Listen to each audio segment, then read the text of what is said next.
I might just say that I was watching like some. Well, I was also watching some documentaries about like prostitution, right? Like in the Mm, U.S. and such. yeah, yeah. I found out actually that most prostitution cases aren't for sex. Like most aren't for sex. They're for everything else. Like just somebody who wants to spend time with someone else. That's depressing. Yeah, that's really depressing. I remember also like the this short video, I think it was on YouTube or Mhm. something. Was like this it's also from Japan as well. This Japanese guy his service is basically to be there, and then you can just send to him like whatever happened in your daily life in work, and Oh yeah, you I can think kind I of saw just that. just like lend an ear, man. I'm like, damn. This is sad. It's sad because that media happens often. That's what's depressing. Yeah. I guess that's really the sad part. Like especially me, like being a university student, like pursuing psychology as well. That's like one of the things that I learned very early on. It's like especially in countries where mental health services aren't that Great. accessible, yeah, the great, Okay, fair. Yeah. really accessible, yeah. It gets so depressing. I'm like, oh gosh. Yeah. I wasn't that like the thing about how currently in the modern day, it's a thing that I've read online that I found I find really interesting because there was this thing about how this generation has no big issues because before this generation it was the boomers essentially. They had to deal with World War II. Before them had to deal with the Great Depression and or World War One. So Yep, yep. they have like big issues, like big external issues. We have internal issues. That's why a lot of people are clinically depressed. Yeah. But in that way, I feel like I'm very, what should I say? In a way, I feel somewhat grateful as well that there's some changes into the awareness of mental health, because especially like um I got to know about the psychology field, mental health, like really late, probably when I almost got into college as well. Like back then, Hmm? even school counselors, they did nothing. It's like the counseling room is just for Yes. decoration. I'm like, what is Yes. that for? Why do you have a freaking counseling room then? They're I was fucking so frustrated. stupid. Like one of the rare rooms that has air conditioner. I'm like, huh? What nonsense? All this money for somebody to just stay there. Yeah. And in a way, I remember like helping out this company once with dealing with inquiries from people who wants to seek mental health services, and Hmm? there are some which are actually high school students, secondary school students. For those of you who are using British English, Hmm? high school students that are actually actively seeking for help as well. And I was actually really happy for them. Like, yes, It's find that good. help. Yeah, that's really nice. But then back then, I'm like, get rid of that counseling room, man. If you don't have licensed, certified freaking counselors, why do you have them? Honestly, I think a lot of like schools period have like different ideals of what a counseling room is for because the ones I've seen like in some place in the US wasn't entirely for mental health. It was for college counseling. Essentially saying like Yes, what do you want in your future? But that's not the same thing as mental health. exactly.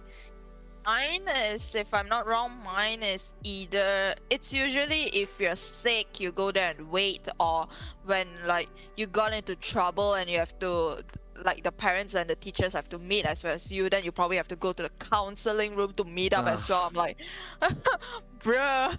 so it's a principal's office slash nurse like clinic. Yeah. Oh, that is dumb. Yeah, like it's not even promoted as, oh, if you're feeling like if you're somewhat internally feeling disappointed, you're facing any negative feelings, any strong negative feelings or stress, go to the counseling room, go and visit one of our counselors. No, they didn't say anything about it. I'm like, okay, fine. I'll just sacrifice my mental health. I actually do remember like one of my really old man crappy teachers, like way back when I was in high school.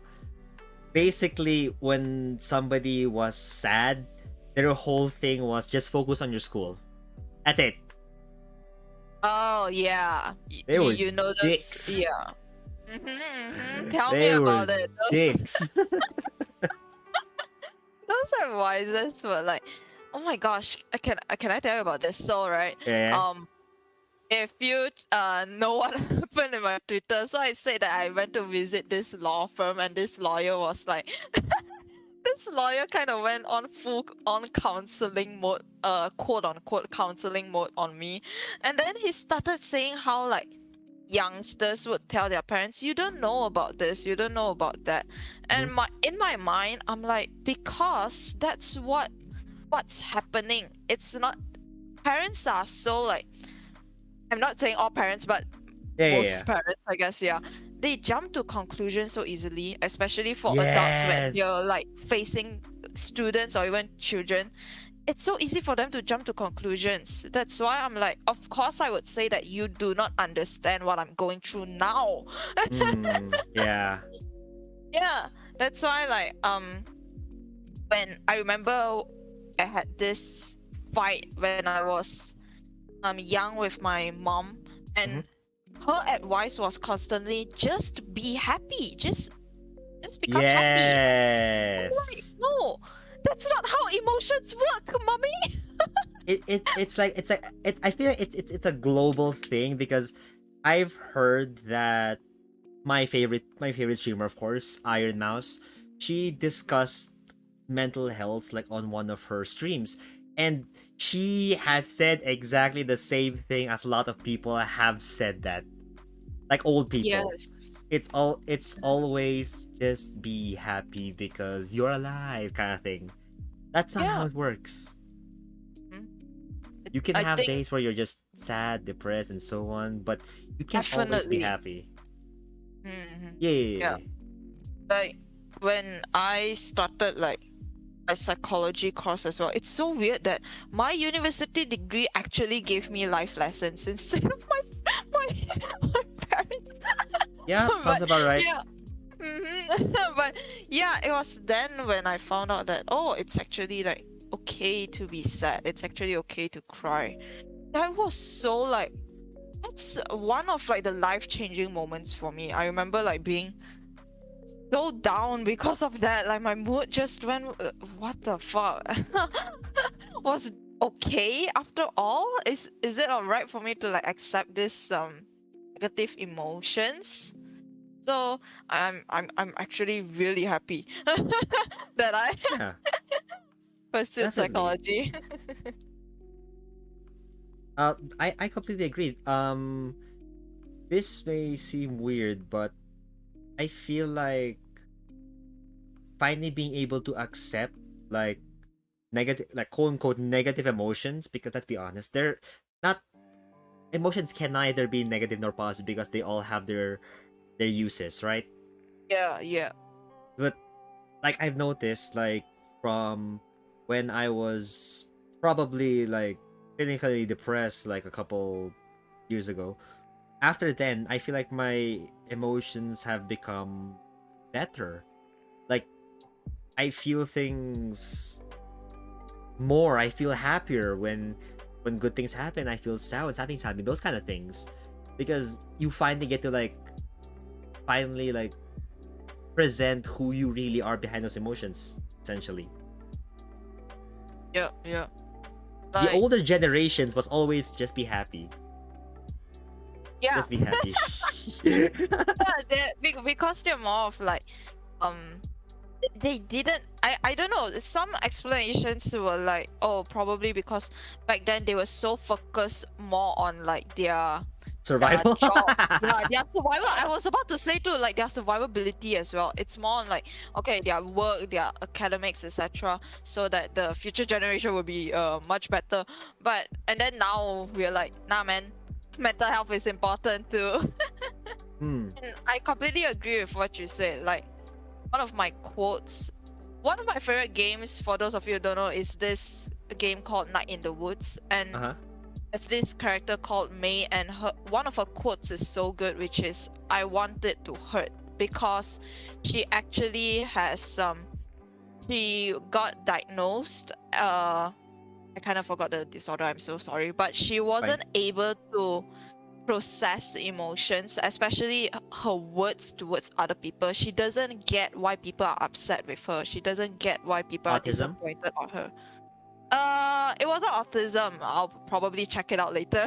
Okay, it's fine. But yeah, she said she wanted it to hurt because she herself, she wants to feel those emotions again. She wants to know like that she's making other people hurt. She wants to feel again like the emotions that other people have.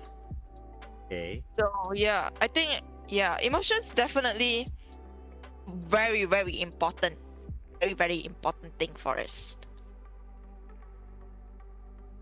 I see. Yeah, definitely, because people are going through things every day.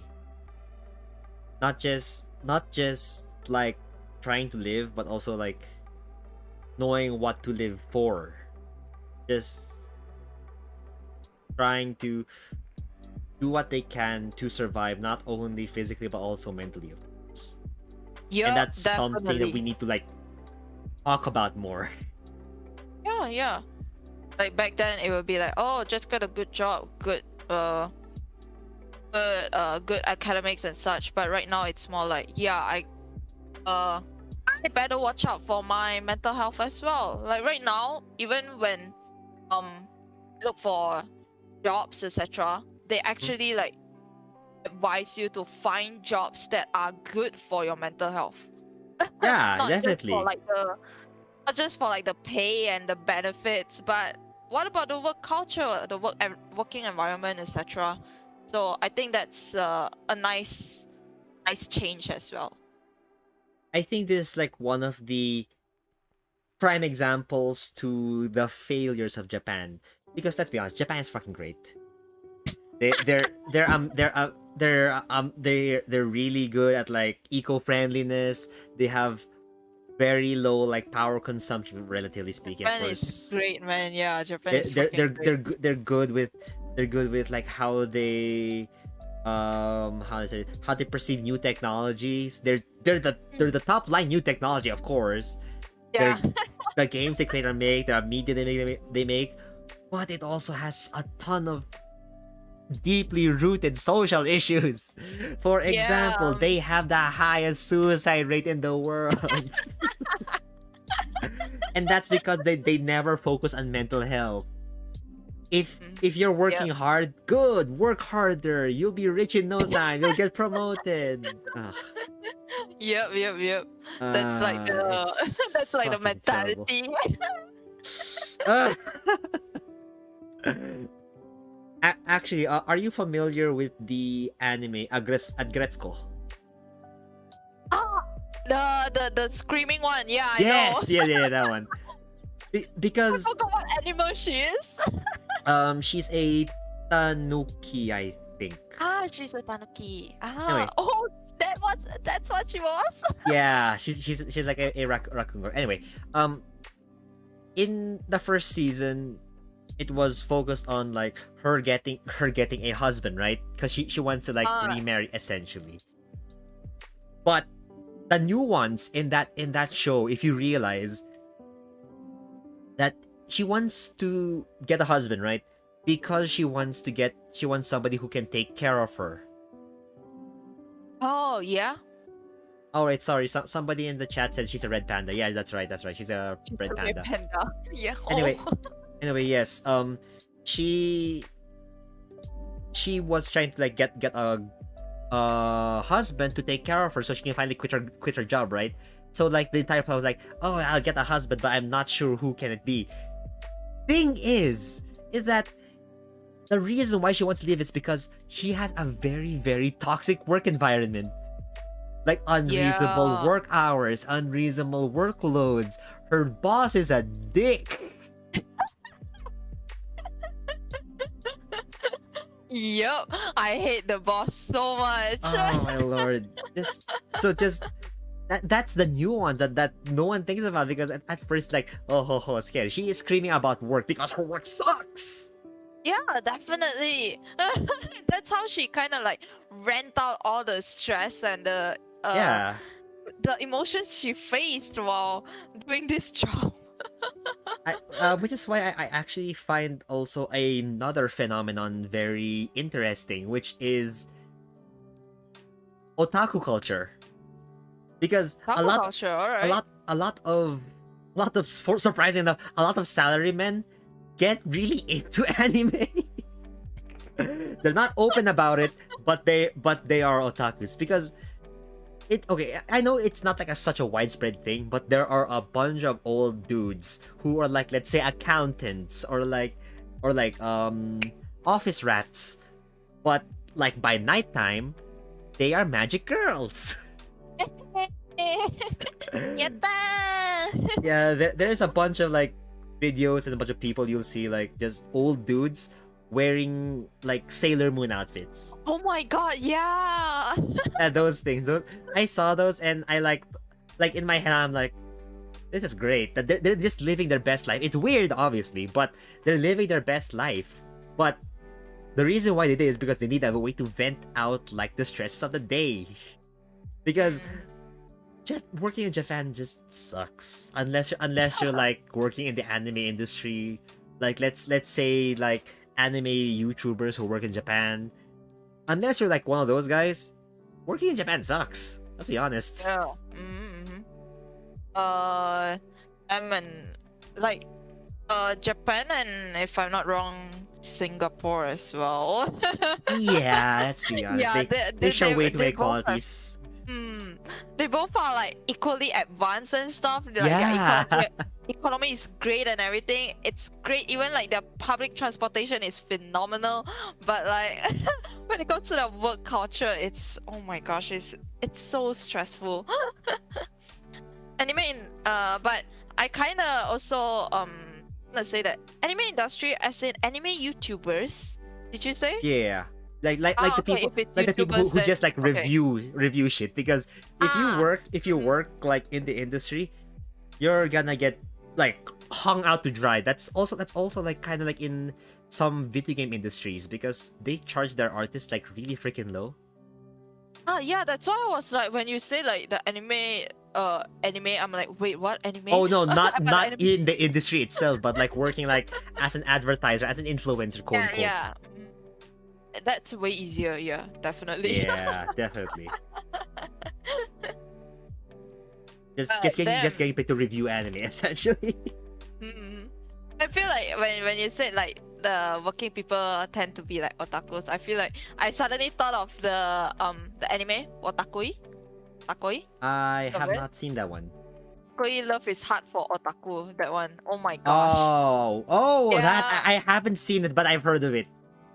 Yeah, it's good. Oh, right. I should watch that soon. Yeah, because it's basically like white collared people who are otakus, and I'm Yeah, like, yes, yeah. Hell yeah. embrace that otaku. But yeah, it just shows and like how much somebody has to sacrifice because people just did not give a crap about mental health. Let's be honest. Yeah. At least now it's becoming more widespread on the bright side. It's slowly but surely. But because a lot of old fucks are still like on the top of the food chain, we might not see any change for at least 5 to 20 years, give or take. Yeah. And any big Rem- change at least. Remember, like, well, I was thinking of a research topic for my final year project as a degree student. Yeah. I also had like an idea where I wanted to mental health attitude towards mental health, comparing Eastern people versus Western people, because the mindset is so Ah. different.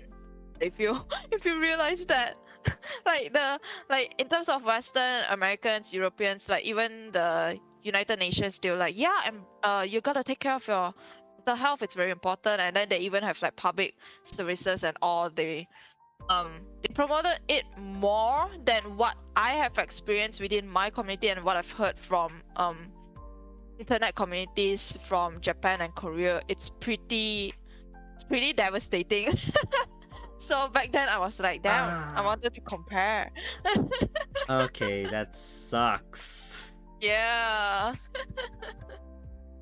It's like, yeah, Korean, since I got into K-pop pretty early on as well. So I was very interested in Korean no. culture as well. Don't worry, I'm not a huge fan right now, unfortunately. I fine. kinda I kinda dropped it in the end.